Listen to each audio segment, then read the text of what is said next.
The Dalai Lama's followers keep posting denunciations on public walls. They denounce the worshippers of this deity, giving name, address, and often detailed information about its followers and their whereabouts. An advertisement that appeared in the Times of Tibet and in the magazine Knowledge. Anyone who's against the Dalai Lama must be opposed without hesitation with men, money, and possessions. That is to say, by all means, including violence. Why don't you simply advise people not to worship the deity Dorje Shugden and instruct others to be tolerant and avoid violence against those who continue to worship it? Nobody harming on them. But I've seen the calls for violence in the newspaper. No. I've seen it with my own eyes. No. I think rumors. Tashi Antu is the general secretary of the society that published the advertisement demanding ruthless action against all critics of Dalai Lama. He's a well-known politician and president of the Tibetan Regional Council. The nature of our work and the views of the government are one. We don't do anything that goes against the views of the government. He openly confirms to us that their society also threatens to use violence against those Dalai Lama critics who won't listen to them. People and deities are exactly the same. There are official deities and non-official deities. Only deities that are recognized by the government may be worshipped. Worshipping deities that are not recognized by the government is against the law. Those who wanted to continue worshipping the deity had to leave Dharamsala. Galok and his family came to India from Tibet only 7 years ago. He wanted to live close to the Dalai Lama.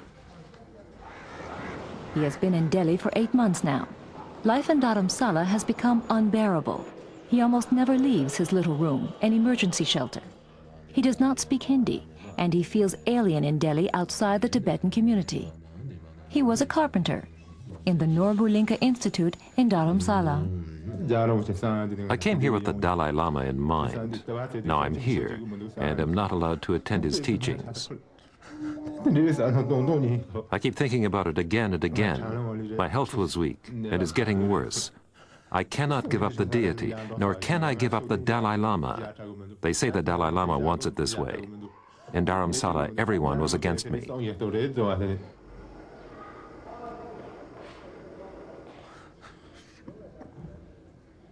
He does not know what his family's future will be like. In India, he feels alien.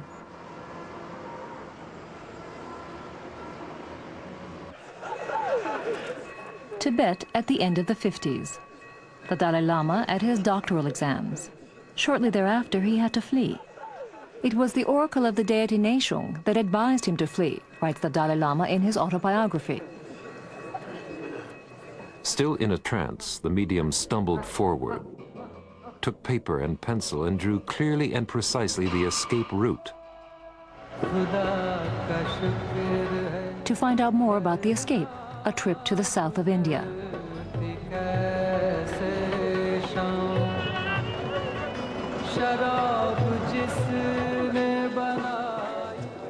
The vegetable market in Mysore. The Buddhist monks have lived in the Indian state of Karnataka for almost 40 years. No ordinary monks, they were the bodyguards of the Dalai Lama during his escape into exile in India. The monastery of Sera, near Mysore. The previous abbot of this monastery accompanied the Dalai Lama. Lobsang Yeshe was his assistant. He went to the oracle of Dorje Shugden in his retreat in order to request exact instructions, says Lobsang Yeshe, the oracle that is now prohibited by the Dalai Lama. I was sent to ask the oracle. I was the only one present. The oracle said that the Chinese had prepared everything. The life of the Dalai Lama is no longer safe. You should go to the summer palace tomorrow and ask the Dalai Lama to leave the country via the southern route. Was this the advice the oracle gave? Yes, that's what the protector told me through the oracle, just like we're talking to each other. Lobsang Yeshe tells us that the oracle gave precise instructions as to how and by which route the escape should take place, with the monks as his bodyguards.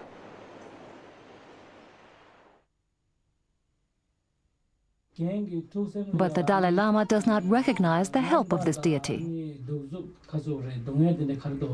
That contradicts the law of truth. Actually, how can he speak like that? If it had not been for Dorje Shugden's help at that time, an escape would have been really difficult.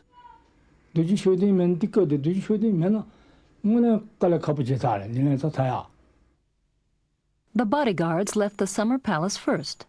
Farther to the south, at a secret place, they met with the Dalai Lama troops. Normally, it's so difficult to see or meet the Dalai Lama. I thought, what a lucky moment. On the one hand, I was happy. On the other hand, I was also very sad, and tears came to my eyes.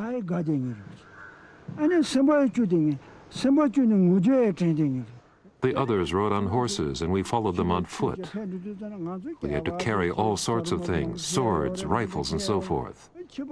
We walked and could not keep up. The escape took 13 days. At the border, the bodyguard said goodbye to the Dalai Lama and returned to Tibet. I was very sad. Now the Dalai Lama and his great teachers are going. They're all going to India. We must return. On the one hand, I was happy that they were in safety. But on the other hand, I was very sad when I thought of the future. We owe so much to His Holiness. I think of this always.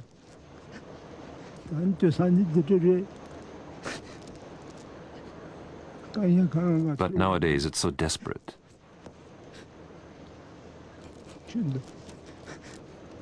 Now they insult us for relying on this deity. The Tibetans harass us. We've never criticized the Dalai Lama. We work so hard for him. We've never done anything against the Dalai Lama. He's our teacher.